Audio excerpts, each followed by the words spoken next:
Good evening, Mr. Tomiwa. Good evening. It's a pleasure to have you again on my channel. Most welcome anytime. Yeah, actually today I want to talk about the impact of visa restrictions on Africans here in UAE. Guys, if you're just watching this channel for the very first time, my name is Harry Tigansa Jingina and my channel is Experienced Africans. And today I have a professional here in the industry. He's been here for quite a period of years and he'll be telling us about the impact of visa restrictions currently on Africans right here in the UAE. Our opinion is our opinion, as not the general opinion of everybody, and we'll be sharing this light to enlighten other Africans on what the impact is on us and how we can avert these possible restrictions in future. So, Mr. Tomiwa, please can you tell us a little about what you know about visa restrictions currently going on in the UAE? Okay. Everything came about when the society got threatened by a whole lot of excesses from Africans here, specifically from some nationalities, which out of respect for them I would not mention, right? So the government found it impossible to keep some certain nationalities in the country and still make it a center for tourism. So there was a time I was following up with some applications and I met with one of the supervisors and he asked me, he said, do you know what brought us here? I said, of course I do. He said, because if we are actually inviting people to come here, safety is first. So you could tell where they are coming from. They want it safe for Americans, Europeans, Germans, whatever nationality who are coming here for whatever reason. And to do that, they have to bring the people who are, perpetrators of evil, if I'll put it that way. So, that's on one side, and then there is the diplomatic relationship, which has also been, over time there has been frictions with some of these countries, with some transactions, which both parties have not fulfilled, and they felt that okay, if we actually have a diplomatic relationship, we should have a framework, we should have like a platform where we can come together and dialogue and have timings.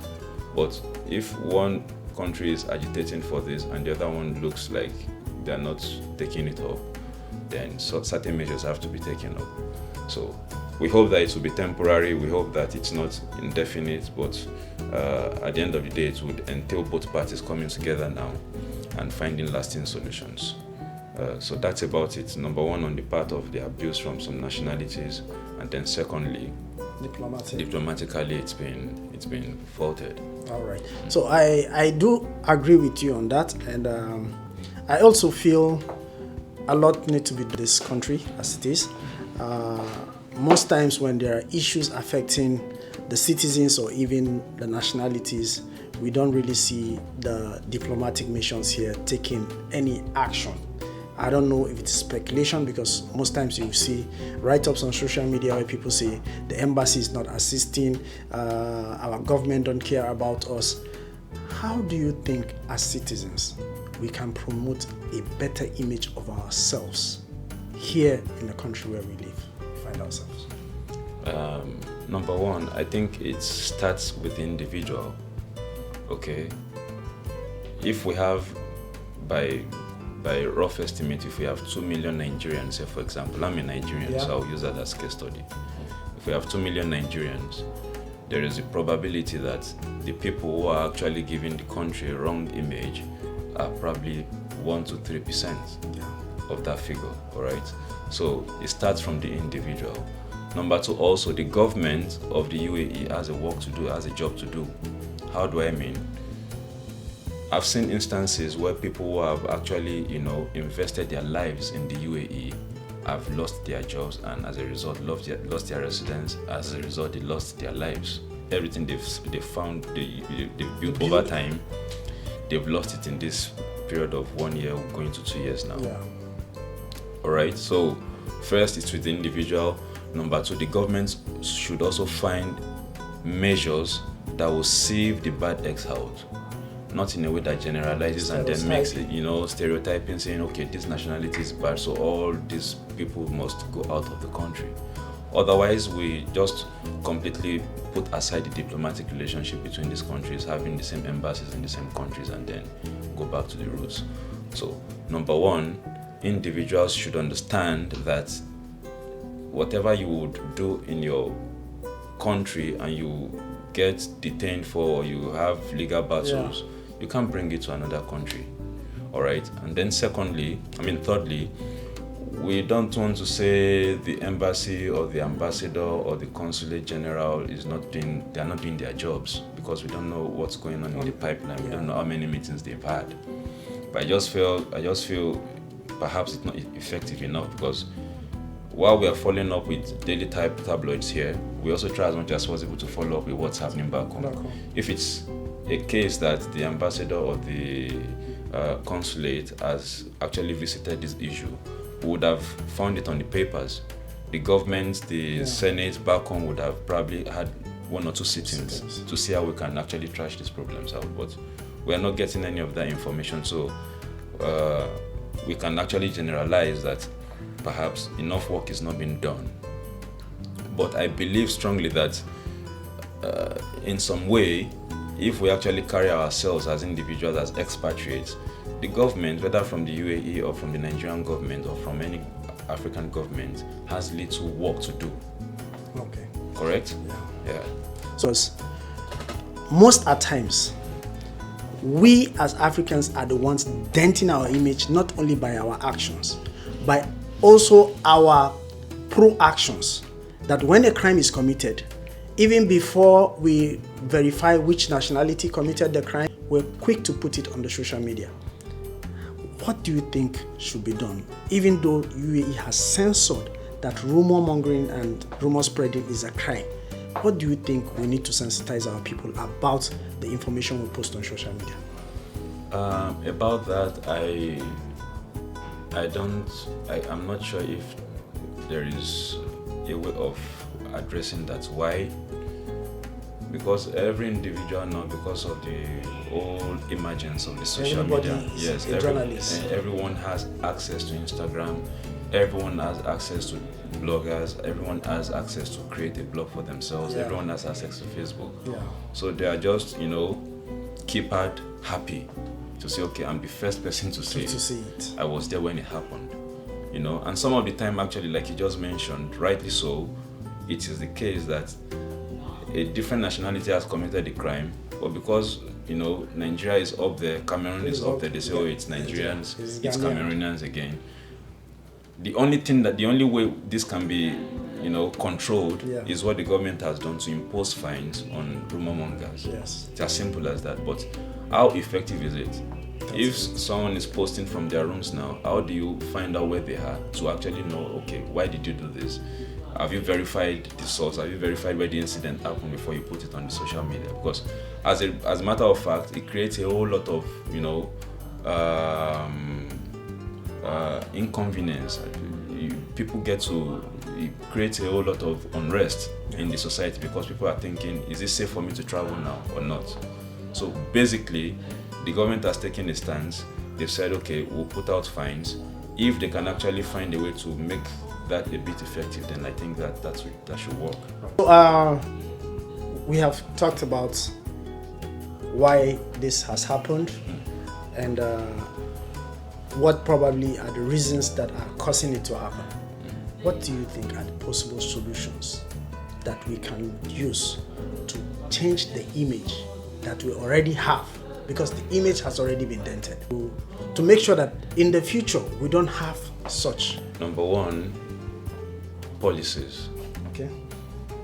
From the UAE government, there has to be a way. If you've called this place a center of attraction, there has to be a way to also make sure that you don't make people get too comfortable. People get too comfortable. For example, people have left home, they've used their last savings to come into the UAE. In the event of their visas expiring, they find it very hard to go back to nothing. So they just stay here and then create have some gangs and start delving into all of these things. So, number one, the government has to actually put a form of policy together that does not make people get comfortable with staying here for too long. Number two, and I mentioned this to some of my colleagues, my partners, whom I've had this discussion with. There used to be a time that to get into the UAE, there is a pre-application, like a pre-approval, that you take back to your embassy of nationality to process the real visa stamp that is stamped on your passport. Okay. While you're doing that, you're having a one-on-one with the Consulate General, who can decide to issue that visa or reject it. So if you're actually going, that actually might not be a good parameter to know who is going to be here and who is not going to be here, who is not going to be a criminal. But at least it gives you an idea of looking at this person. What are you going there for? People actually come in, they don't know why they are coming here. They only find out by the time they arrive here that they are being introduced to some, jobs that they can't do, like prostitution, all of these things, until they get here before they know. So you need to also, let them go through the embassy. If they go through the embassy, they are able to ask, who are you going there to meet? Yes, do you have an address we can trace you with? When you have these records on the system, and Dubai has a technology that is evolving over time, you're able to find out where is this person part-time, why isn't the country beyond normal. So that is number 2. Number 3, like I mentioned, it's about people, individuals, taking it upon themselves to have some sense of self-discipline. I'm coming here to make life better, to feed my family back home.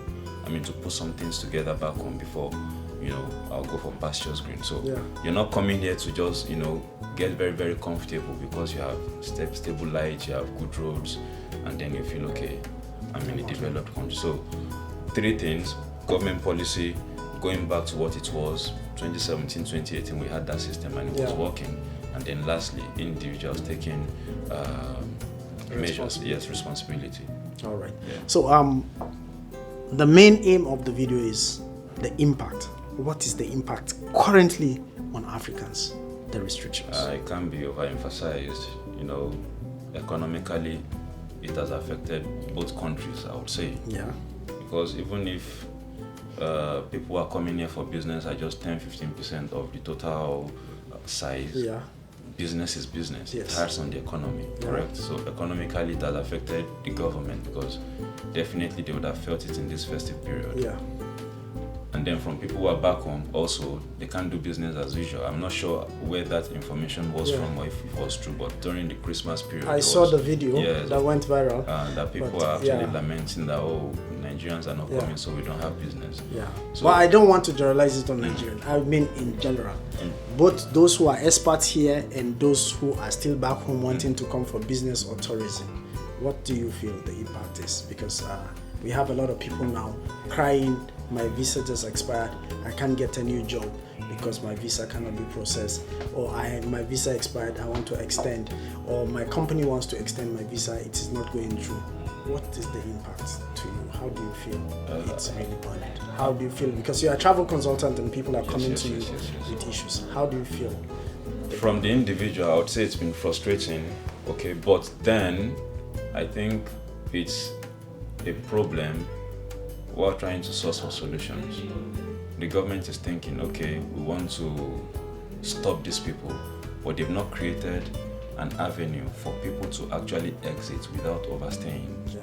So when you don't allow people who are working here 3, 4, 5, 7, 10 years to renew their visas, even when the employer wants to keep them, you're equally saying you're rendering them, redundant and idle. And an idle man, it's the devil's workshop. So thank you very much, Mr. Tommy. On this note, I would like to say thank you very much. It has been amazing talking to you.